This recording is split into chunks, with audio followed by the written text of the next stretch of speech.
Everyone. So, welcome all of you. So, today we are going to discuss our new chapter in which we are going to discuss about magnetism and their properties and their basic terms that we are required in interviews. And then after that, we are going to discuss di, para, ferro, antiferro, and a ferry and their chi versus T diagram and a M versus H diagram. All these things we are going to discuss and question that may be asked in the interviews from this topic, right? So I will start from this. So that is our first question. That is first we going to discuss about basic कि magnetism क्या होता है, magnetisation क्या होता है, मैग्नेटिटाइजिंग field क्या होता है, एच क्या होता है, बी क्या होता है, बी और एच का रिलेशन क्या होता है, परमिएबिलिटी और इन सब के रिलेशन, मैग्नेटाइजेशन, मैग्नेटिक ससेप्टेबिलिटी, ये सब क्या होता है, इनका फिजिकल मीनिंग क्या है, इन सबको हम डिटेल वे में स्टडी करेंगे। तो सबसे पहले हम स्टार्ट करते हैं magnetism. So magnetism is a physical phenomena, magnetism is a physical phenomena arising due to motion of electric charges resulting in a attractive or repulsive forces between objects। Means हम कह सकते हैं कि मैग्नेटिज्म एक physical phenomena है जो कि arise होता है due to motion of electric charges resulting in attractive और repulsive forces between object. Means magnetism एक फिजिकल फिनोमेना है जो कि अराइज होता है due to motion of electric charges resulting in attractive और repulsive forces between object, right. Physical meaning हम कैसे कह सकते हैं, जैसे हमें पता है कि एक ऑर्बिट है, इसको और फिजिकली मैं समझाने की कोशिश करता हूं। जैसे एक हमारे पास ऑर्बिट है, राइट है, इस ऑर्बिट में इलेक्ट्रॉन मूव कर रहा है, सो इलेक्ट्रॉन के मूव करने से करंट आएगा और हमें पता कि करंट आ गया किसी भी ऑब्जेक्ट में तो मैग्नेटिक फील्ड आ जाएगी। तो हमें पता है मैग्नेटिक डाइपोल मूवमेंट क्या होता है, करंट इनटू एरिया। सो इसमें मैग्नेटिक मूवमेंट जनरेट हो जाएगा। मैग्नेटिक मूवमेंट हम अभी पढ़ने वाले करंट इनटू एरिया, जिसको हम मैग्नेटिक डाइपोल मूवमेंट से डिफाइन कर देंगे। सो किसी भी मटेरियल में अगर मैग्नेटिक डाइपोल मूवमेंट आ जाएगा तो हम उसको इजिली डिफाइन कर पाएंगे कि किसी भी मटेरियल में मैग्नेटिक डाइपोल मूवमेंट होते हैं और magnetic dipole movement different direction में अलाइन कर रहे होते हैं। उसी के बेसिस पर हम मैग्नेटिक प्रॉपर्टीज को डिफाइन, राइट। सो सबसे पहले हमने समझा कि मैग्नेटिज्म एक फिजिकल फिनोमेना है जो कि अराइज होता है due to motion of electric charges resulting in attractive और repulsive forces between object. Physical meaning इसका समझते हैं। Physical meaning, it originate from electron spin and orbital motion. It originates from electron spin and orbital motion giving rise to magnetic movements in materials. So physical meaning इसका क्या है, ये originate होता है from electron spin, electron के spin और orbital motion. दो type के हमारे पास मोशन जिसके कारण मैग्नेटिज्म जनरेट होता है। एक तो इलेक्ट्रॉन के स्पिन और दूसरा orbital motion giving rise to magnetic movements in materials. So magnetic movements material में जो अराइज होता है ड्यू टू दो चीजों से होता है। एक तो इलेक्ट्रॉन के स्पिन और दूसरा motion of a electron, orbital motion of electron. So ये दो कारण होते हैं जिसके कारण मैग्नेटिज्म जनरेट होता है। अब अगला हमें पढ़ना है मैग्नेटाइजेशन। मैग्नेटाइजेशन क्या होता है इसको समझते हैं। Magnetization is defined as a magnetic dipole moment per unit volume. Magnetization is defined as a magnetic dipole moment per unit volume of a material. So magnetization is defined as a magnetic dipole moment per unit volume of a material. इसको physically समझने की कोशिश करें। Magnetization means magnetic dipole moment per unit volume, और magnetic dipole movement क्या होता है, current into area. अब जैसे मैं अभी समझा था किसी ऑर्बिट्स में अगर इलेक्ट्रॉन रिवॉल्व कर रहे होंगे तो उससे करंट आएगा। करंट अगर आ गया तो मैग्नेटिक डाइपोल मूवमेंट आ जाएगा, और अगर लूप क्लोज तो मैग्नेटिक डाइपोल मूवमेंट जनरेट होगा। मैग्नेटिक डाइपोल मूवमेंट को हम किससे डिफाइन करते हैं, current into area. Magnetic dipole movement is current into area. और मैग्नेटाइजेशन को हम डिफाइन करते हैं magnetic dipole movement per unit volume. Means पर यूनिट वॉल्यूम में कितने मैग्नेटिक डाइपोल मूवमेंट जनरेट हुआ, उसको हम मैग्नेटाइजेशन से डिफाइन करते हैं। फिजिकल मीनिंग इसको समझें तो it represents how strongly a material become magnetised, how strongly a material become magnetised when placed in an magnetic field. Means कोई भी मटेरियल को अगर मैग्नेटिक फील्ड में रखते हैं तो वो कितना स्ट्रांगली मैग्नेटाइज हुआ है, मींस उसके अंदर कितना ज्यादा मैग्नेटाइजेशन जनरेट हुआ है, उसको हम डिफाइन करते हैं मैग्नेटाइजेशन से। और मैग्नेटाइजेशन किसी भी मटेरियल को हम किसी मैग्नेटिक फील्ड में रखते हैं। अब हर मटेरियल की डिफरेंट डिफरेंट प्रॉपर्टी होगी, कोई मटेरियल ज्यादा मैग्नेटाइज हो जाएगा, कोई मटेरियल कम मैग्नेटाइज होगा, तो डिपेंड करता है कि मटेरियल की प्रॉपर्टी क्या है, और उसको हम डिफाइन करते हैं मैग्नेटाइजेशन से। किसी मटेरियल की प्रॉपर्टी है कि वो बहुत ज्यादा मैग्नेटाइज हो जाता है, और किसी मटेरियल की प्रॉपर्टी कि वो बहुत जल्दी मैग्नेटाइज नहीं होता है, जैसे डाई हो जाएगा, पैरा हो जाएगी, इनको हम पढ़ेंगे बाद में। डाई मटेरियल होते हैं, पैरा होते हैं, फेर होते हैं। और जैसे हम किसी मटेरियल डाई मैग्नेटिक मटेरियल को हम मैग्नेटिक फील्ड में रखेंगे तब भी उसके अंदर इतना मैग्नेटाइजेशन जनरेट होगा। जैसे पैरा को रखेंगे तो उसमें कुछ हद तक मैग्नेटाइजेशन जनरेट होता है, बट फेरो में और तुम कुछ देर रख दो और जबकि उससे मैग्नेटिक फील्ड से हटा भी लोगे तब भी उसके अंदर मैग्नेटाइजेशन रहेगा। तो हम डिफाइन कर सकते हैं कि magnetization magnetic dipole movement per unit volume. इसको फिजिकली समझे तो ये बताता है कि कोई मटेरियल कितना स्ट्रांगली मैग्नेटाइज हुआ है मैग्नेटिक फील्ड में रखने का, राइट। फिजिकली मीनिंग समझ आया। तीसरा हम समझते हैं मैग्नेटाइजिंग फील्ड। तीसरा है magnetizing field. So magnetizing field क्या डिफाइन करता है? Magnetizing field is the external magnetic field. Magnetizing field is the external magnetic field applied to a material to magnetize it. So magnetizing field is the external magnetic field. External magnetic field applied to the material to magnetize it. Means कोई भी material है उसको हमें magnetise करना है तो हमें कुछ बाहर से जो एक्सटर्नल मैग्नेटिक फील्ड लगानी पड़ेगी। Magnetizing field is the external magnetic field apply to a material to magnetize it. Means किसी भी मटेरियल को हमें मैग्नेटाइज करना है तो बाहर से जो एक्सटर्नल मैग्नेटिक फील्ड लगानी पड़ेगी उसको हम कहते हैं मैग्नेटाइजिंग फील्ड, जिसको हम डिनोट करते हैं एच से। Magnetizing field is the external magnetic field apply to the material to magnetize it.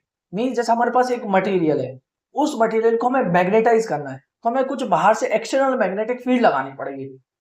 उस एक्सटर्नल मैग्नेटिक फील्ड को हम मैग्नेटाइजिंग फील्ड कहते हैं। Physical meaning it represents the chaos of magnetization. Means किसके कारण मैग्नेटाइजेशन जनरेट होता है?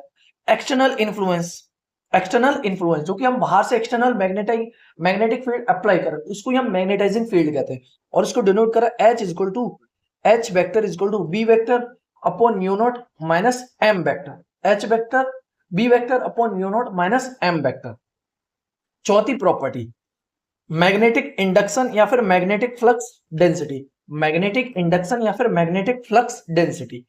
सो मैग्नेटिक इंडक्शन या फिर magnetic flux density.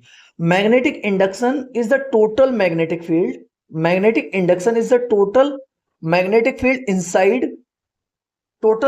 field inside a material including both applied field and induced magnetization. So magnetic induction क्या है? Magnetic induction है total magnetized field inside a material. Means magnetic induction कह लें या फिर मैग्नेटिक फ्लक्स डेंसिटी को कह लें। मैग्नेटिक इंडक्शन कह लेंगे जो कि total magnetic field inside a material include applied field and induced field. Means हम कह सकते हैं किसी मटेरियल के अंदर टोटल मैग्नेटिक फील्ड, एक तो अप्लाइड फील्ड है और एक जो कि इंड्यूस हुई है, उन दोनों के सम को हम मैग्नेटिक इंडक्शन कह सकते हैं या फिर मैग्नेटिक फ्लक्स डेंसिटी कह सकते हैं, जिसको हम डिनोट करें B से। So magnetic induction is the total magnetic field inside a material including both applied field and induce magnetization. तो किसी जैसे सपोज करो तुम्हारे पास एक मटेरियल है, उसमें तुमने बाहर से external magnetic field apply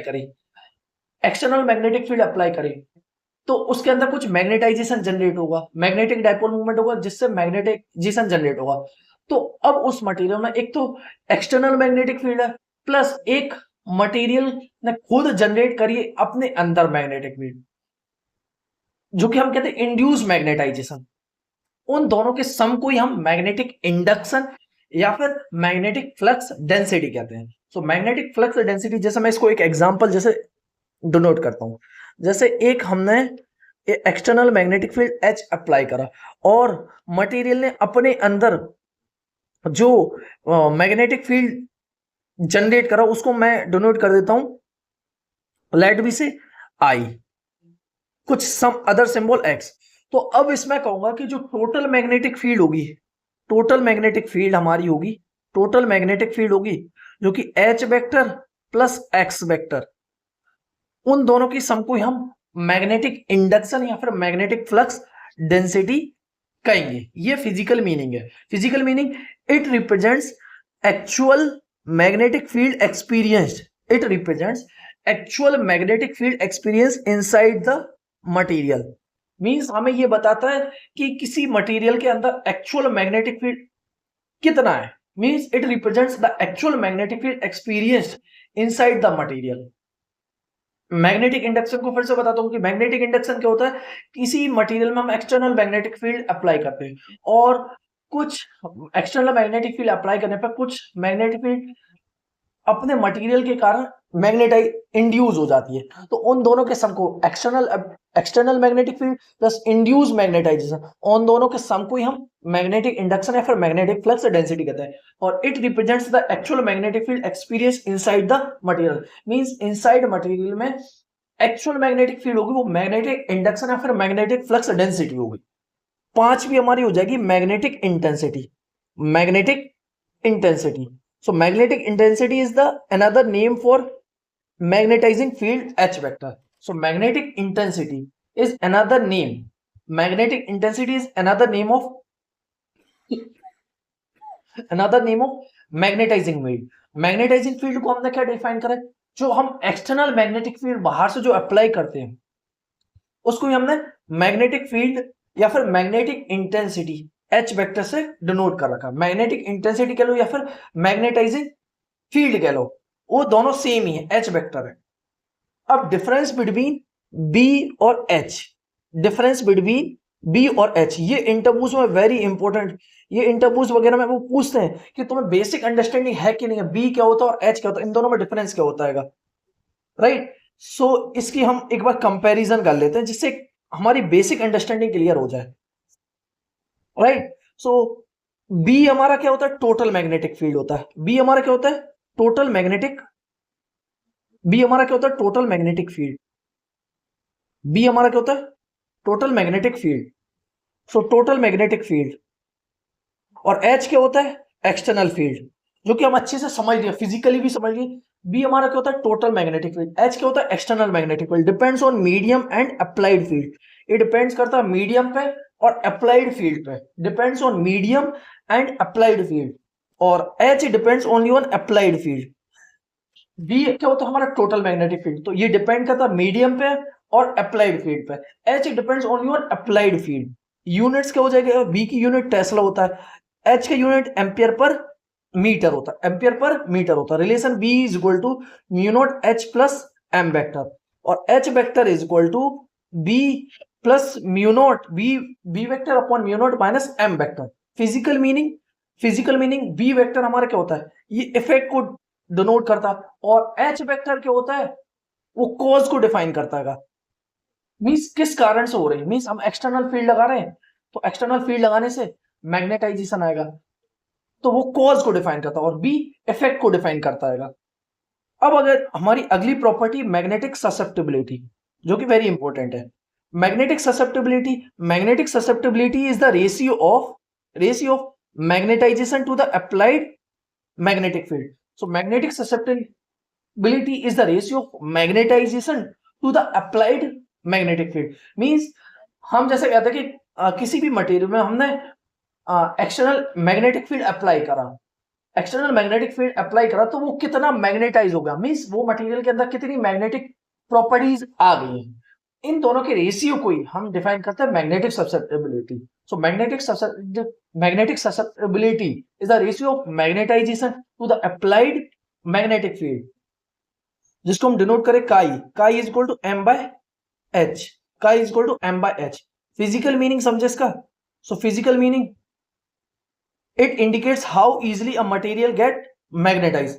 so ये बताता है कि कोई मटेरियल कितना इजीली मैग्नेटाइज हो जाता है। अगर ससेप्टेबिलिटी लो है मींस मटेरियल इजीली मैग्नेटाइज हो जाएगा, और तुम्हारी ससेप्टेबिलिटी ज्यादा है मींस उसको मैग्नेटाइज करने के लिए हमें टाइम बहुत ज्यादा एक्सटर्नल मैग्नेटिक फील्ड अप्लाई करनी पड़ेगी। It indicates how easily a material gets magnetize. अगली प्रॉपर्टी परमिएबिलिटी, जो कि बहुत ही वेरी वेरी इंपॉर्टेंट है, ये भी इसको फिजिकली समझते हैं। Permeability is the measure of how easily a material field can pass through a material. Means किसी मटेरियल से कितना इजीली मैग्नेटिक फील्ड पास हो जाती है उसको हम डिनोट करते हैं परमिएबिलिटी से। Permeability, a magnetic field can pass through a material, that we define by permeability. Permeability is the measure of how easily a magnetic field can pass through a material. Means permeability को हम define करते हैं, permeability is the measure of, permeability एक measure करता है कि how easily a magnetic field can pass through a material. Means कितने कोई मटेरियल, उस मटेरियल से तुमने एक्सटर्नल मैग्नेटिक फील्ड को अप्लाई करा तो उस मटेरियल से कितने इजीली, जैसे एक हमारे पास ये मटेरियल है, इस मटेरियल से हमने एक्सटर्नल मैग्नेटिक फील्ड अप्लाई करी, इस मटेरियल से कितने इजीली मैग्नेटिक फील्ड पास हो जा रही है उसको हम डिफाइन करते हैं परमिएबिलिटी से, mu. Permeability is the measure of how easily a material field can pass through a material. अगर उस मटेरियल से मैग्नेटिक फील्ड ज्यादा पास नहीं हो पा रही मींस उसकी परमिएबिलिटी बहुत ज्यादा है, और अगर उस मटेरियल से मैग्नेटिक फील्ड इजीली पास हो जा रही है तो परमेबिलिटी बहुत अच्छी है। मींस हम इससे डिफाइन कर सकते हैं, it measure the ability of a medium to support the magnetic field formation. Means जैसे सुपर कंडक्टर है, सुपर कंडक्टर में तुम मैग्नेटिक फील्ड को अप्लाई करो बट वो अपने अंदर से मैग्नेटिक फील्ड को पास होने नहीं देती, मींस उसकी परमेबिलिटी 0 होती है, राइट। और किसी मटेरियल की परमेबिलिटी बहुत ज्यादा है मींस वो मटेरियल मैग्नेटिक फील्ड को सपोर्ट कर रहा है। जिस अगर किसी मटेरियल की परमेबिलिटी कम है मींस वो अपने अंदर से मैग्नेटिक फील्ड को पास ही नहीं होने देता। तो ये मतलब है, फिजिकल समझ है, सुपर कंडक्टर की परमेबिलिटी 0 होती है, राइट। जैसे हम पढ़ेंगे ना mu are is equal to 1 plus chi, superconductor के लिए काई की वैल्यू -1 होती है, सो म्यू आर 1 - 1 0, सो means mu are is equal to 0, जिसको हम बाद में फादर अभी और अच्छे से डिटेल वे में स्टडी करेंगे। अभी मैं जस्ट फिजिकली मीनिंग थोड़ा बेसिक टर्म्स को इंट्रोड्यूस कर रहा हूं। परमेबिलिटी हमें बताता है कि कोई मटेरियल से कितनी इजीली मैग्नेटिक फील्ड पास हो जाएंगी, right. So it measure the ability of a medium to support magnetic field formation. अगली टर्म्स जो कि हमारी हो जाएगी relative permeability. So relative permeability is the ratio of permeability of a material to that of free space. Means कोई भी relative permeability is the ratio of the permeability of a material to that in free space. Means permeability of a material means कोई material है, उस material को किसी medium में रखो और उस मटेरियल को किसी फ्री स्पेस में रखो, इन दोनों के रेशियो को ही हम रिलेटिव परमिएबिलिटी कहते हैं। तो relative permeability is the permeability of a material to that of free space, that we define relative permeability. So relative permeability mu are is equal to mu upon mu naught. और इसका physical meaning समझे, it tells how many times a material is more magnetic than a vacuum। Means ये हमें बताता है कि how many times a material is more magnetic than a vacuum. Means कोई material कितना मैग्नेटिक है एज कंपेयर टू वैक्यूम, ये बताता है रिलेटिव परमिएबिलिटी को। अब इसके बाद इन सबके इंपॉर्टेंट रिलेशन जो कि हमें याद होने चाहिए, जो कि बेसिक है और याद होना चाहिए, इंटरव्यूज वगैरह में पूछ लेते हैं। B is equal to mu naught H vector plus M vector, B vector is equal to mu naught H vector plus M vector is equal to chi H vector, mu is equal to mu naught 1 plus chi, और अब mu are is equal to अभी हम पढ़े हैं mu upon mu naught. So relative permeability mu are is equal to 1 plus chi. So B is equal to mu naught H plus M vector is equal to chi H vector, mu is equal to mu naught 1 plus chi और mu are is equal to 1 plus chi. तो ये basic relation जो कि याद होना चाहिए। अब इसके बाद इसकी समरी और देख लेते हैं जो कि हमारे लिए बहुत हेल्पफुल होगी इस चैप्टर को रिवाइज करने में, जिससे हम पूरे चैप्टर को समराइज कर दें। सबसे पहले पढ़ा magnetization means magnetic dipole moment per unit volume. So magnetic strength per unit volume, magnetic field जो कि एक्सटर्नल मैग्नेटिक फील्ड अप्लाई करता है, external field. Magnetic induction B is equal to mu naught H plus M means total field inside. Susceptibility M chi is equal to M by H। Ease of magnetization means कितने easily कोई मटेरियल को हम magnetize कर सकते हैं। Permeability mu is equal to B by H। Field supports ability means कोई material field को कितना सपोर्ट कर रहा है। Relative permeability mu are is equal to mu upon mu naught comparison with vacuum, right. So magnetization means magnetic strength per unit बोलो। Magnetic field external field. Magnetic induction total field inside. Susceptibility easy of magnetization means कोई material कितना easily magnetize हो सकता है। Permeability field of support ability means कोई material field को कितना support कर रहा है। Relative permeability comparison with vacuum.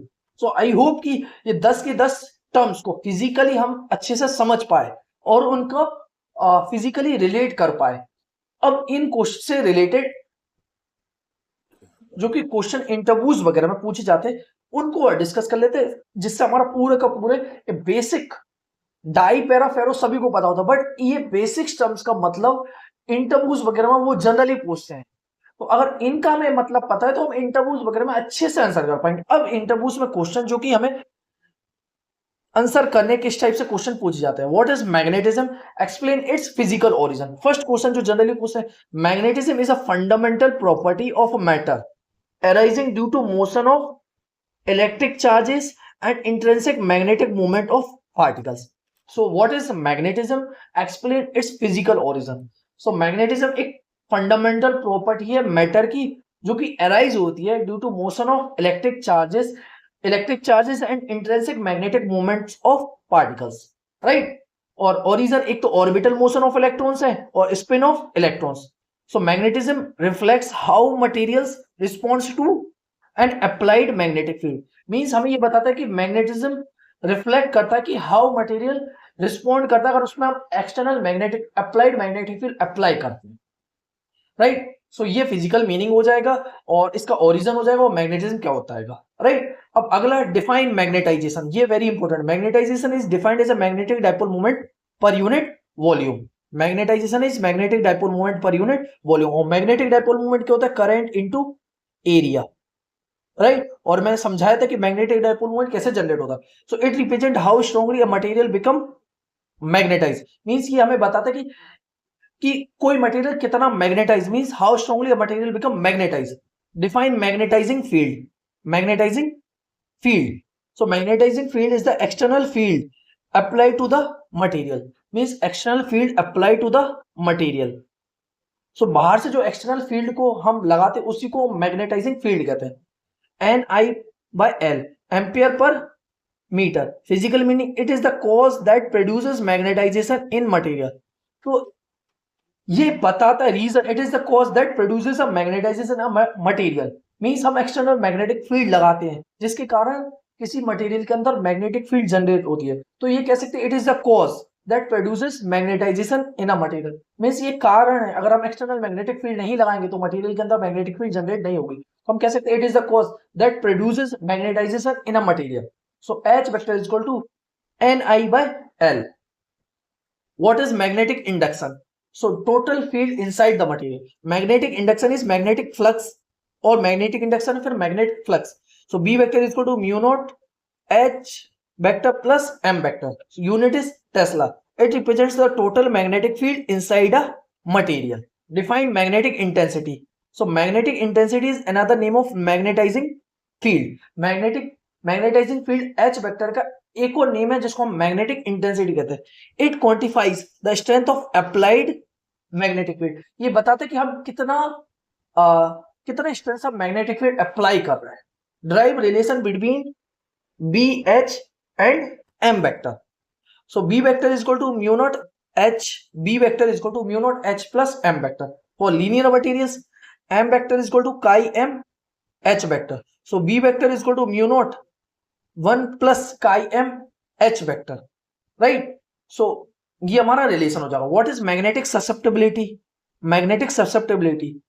So chi M is equal to M vector upon H vector.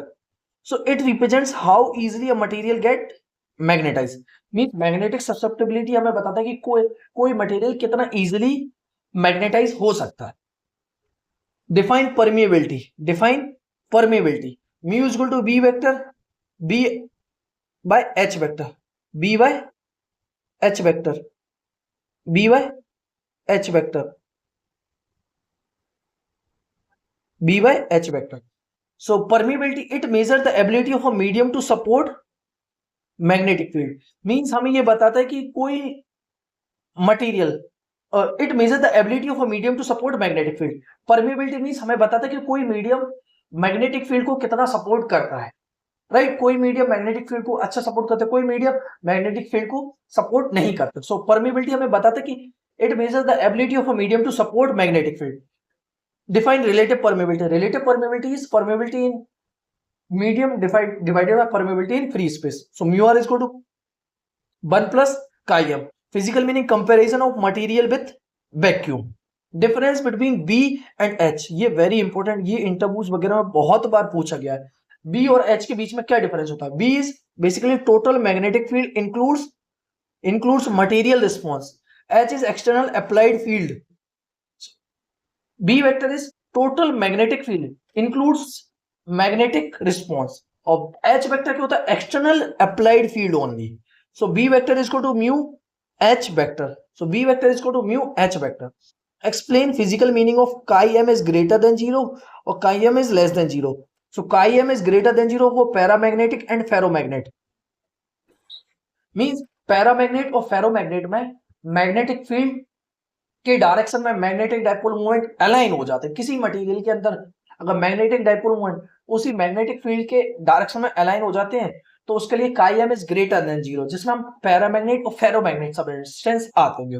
और जिसमें मैग्नेटिक फील्ड के अपोजिट डायरेक्शन में मैग्नेटिक डाइपोल मूवमेंट अलाइन हो जाते हैं उसको हम डायमैग्नेट कहते हैं। मींस इसके अंदर मैग्नेटिक फील्ड पास नहीं हो पाती, जिसको हम बाद में स्टडी करेंगे। डायमैग्नेटिज्म जिसको सुपर कंडक्टर, जिसको कि हमारा परफेक्ट डायमैग्नेटिज्म का एग्जांपल है, जहां सुपर कंडक्टर्स के अंदर मैग्नेटिक फील्ड डायरेक्टली पास नहीं हो पाती। What is the relation between mu R and chi M? Mu is equal to mu naught 1 plus chi M और mu are is equal to 1 plus chi M. Why is magnetic field is more fundamental in experiment? Because force on a charge depends on B, because force on charge depends on V. So and force is equal to Q V cross V. So hence it is directly measurable. Means because force on charge, जो force लगता है charge को depends करता है magnetic field पे और magnetic hence we can measure directly. Explain microscopic origin of magnetization. Microscopic origin of magnetization हमें पता है इलेक्ट्रॉन स्पिन के कारण मैग्नेटिक मूवमेंट आता है या ऑर्बिटल मैग्नेटिक मूवमेंट, या तो इलेक्ट्रॉन के स्पिन के कारण मैग्नेटिक मूवमेंट आता है या फिर ऑर्बिटल मोशन के कारण मैग्नेटिक मूवमेंट आता है। यही कारण है मैग्नेटाइजेशन का। Why mu are is very very greater than 1 for ferromagnets? Due to domain alignment. Due to, अब जैसे हम फेरोमैग्नेट पढ़ेंगे ना तो उसमें एक डोमेन थ्योरी आती है, उसमें हम पढ़ेंगे कि जो म्यू आर है वो वेरी वेरी फेरोमैग्नेट्स में अगर तो मैग्नेटिक फील्ड हटा भी दो तब भी उन मटेरियल के अंदर मैग्नेट प्रेजेंट रहती है, मैग्नेटिक मैग्नेटाइजेशन प्रेजेंट रहता है। तो वो इसलिए होता है क्योंकि उनके अंदर डोमेन बन जाते हैं। डोमेन बन जाते हैं तो उनके अंदर इजीली मैग्नेटिक फील्ड, जैसे हम एक्सटर्नल मैग्नेटिक फील्ड को हटा भी देंगे तब भी उनके अंदर मटेरियल के अंदर मैग्नेटिक फील्ड प्रेजेंट होती है। तो वो इसलिए होते हैं क्योंकि इनके अंदर डोमेन हो जाता है। डोमेन इतने इजीली इतने इजीली उनके अंदर से मैग्नेटिक फील्ड नहीं जा पाती है, तो इसलिए म्यू आर उनके लिए बहुत ग्रेटर देन 1 हो जाता है। So magnetization become very large.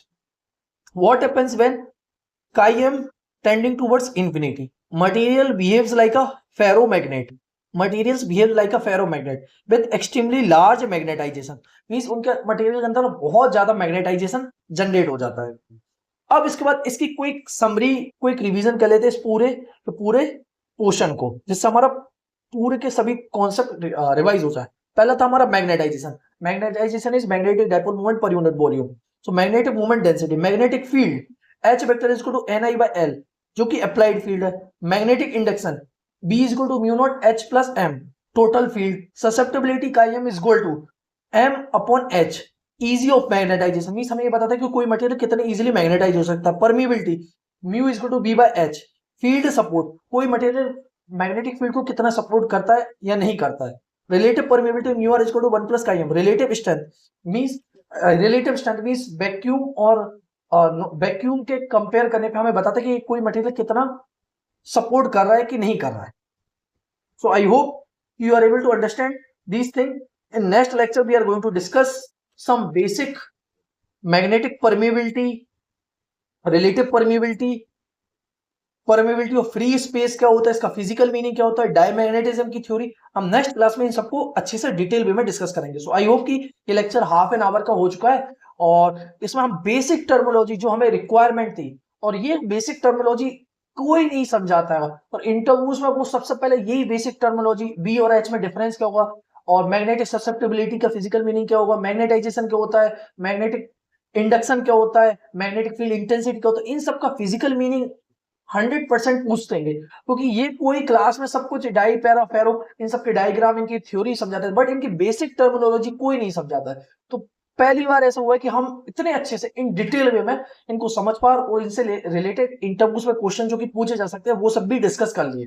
अब मैं गारंटी कहता हूं कि अगर ये एक लेक्चर को एक दो बार डिस्कस कर लिए, देख लिया, और इसके बाद इसके क्वेश्चन जो इंटरव्यूज में पूछे जाते हैं वो भी देख लिए, तो मैं पक्का कहता हूं कि हर एक क्वेश्चन को इंटरव्यूज में आप अच्छे से explain कर पाएंगे। So I hope you enjoy my lectures.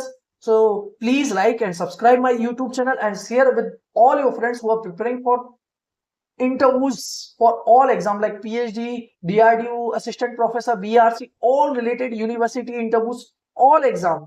This channel is very useful. These lectures are very useful for them for cracking any interviews of physics related for higher studies. So I hope we will meet in the next lecture very soon.